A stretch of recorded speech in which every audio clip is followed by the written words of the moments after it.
Manchester United এখনো পর্যন্ত Europa লিগে অপরাজিত একমাত্র ক্লাব। চ্যাম্পিয়ন্স লিগ না, কনফারেন্স লিগ না, ইউরোপা লিগ হ্যাঁ, শুধু একটি নাম, ম্যানচেস্টার ইউনাইটেড। তবে এই দলই প্রিমিয়ার লিগের মাঝামাঝি টেবিলের দল। তবে ইউরোপা লিগে অপ্রতিরোধ্য ম্যানচেস্টার ইউনাইটেড। এই রূপকথার নায়ক একজনই, ব্রুনো ফার্নান্দেস।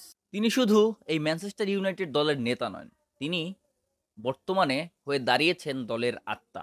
তাকে ছাড়া ম্যানচেস্টার ইউনাইটেডকে ভাবা এখন অনেকটাই কষ্টের হয়ে দাঁড়িয়েছে। গোল 19, অ্যাসিস্ট 16। ইউনাইটেডের বাকি সব ফুটবলার যখন হারিয়ে, ব্রুনো তখন আলোর মতো জ্বলে উঠেছে। গ্রুপ স্টেজে রেজার্সের বিপক্ষে একমাত্র গোল, জাদুকরি 5, ম্যাচ উইনিং অ্যাসিস্ট।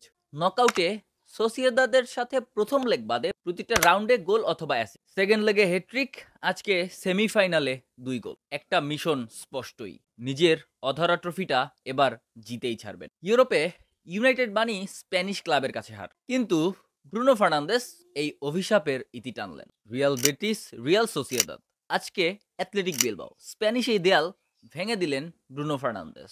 এই ইউরোপা লিগে সব থেকে বেশি গোলে অবদান রেখেছেন ব্রুনো ফার্নান্দেস। এটা শুধু পরিসংখ্যান নয়, এটা একটা যুদ্ধের দলিল। 2021 সালে তিনি ছিলেন, মাঠে ছিলেন, লড়াইও করেছেন, কিন্তু পারেননি। ফাইনালে হারতে হয়েছিল। তবে এবার তিনি ফিরেছেন আরও শক্ত হয়ে। এই ট্রফি জেতার মিশন এখন শুধু ইউনাইটেডের না, এখন এটি ব্রুনো ফার্নান্দেসের ব্যক্তিগত যুদ্ধে পরিণত হয়েছে। অপরাজিত ইউনাইটেড, অথচ সবচেয়ে অপ্রতিরোধ্য একজনই, নাম ব্রুনো ফার্নান্দেস। আপনাদের কাছে কি মনে হয়, ম্যানচেস্টার ইউনাইটেড কি এবারের ইউরোপা লিগ জিততে পারবে? তাহলে কমেন্টে জানান। এবং এই টাইপের আরও ভিডিও যদি আপনারা দেখতে চান, তাহলে অবশ্যই আমার চ্যানেলে একটি ফলো এবং সাবস্ক্রাইব করে রাখবেন। ধন্যবাদ সবাই।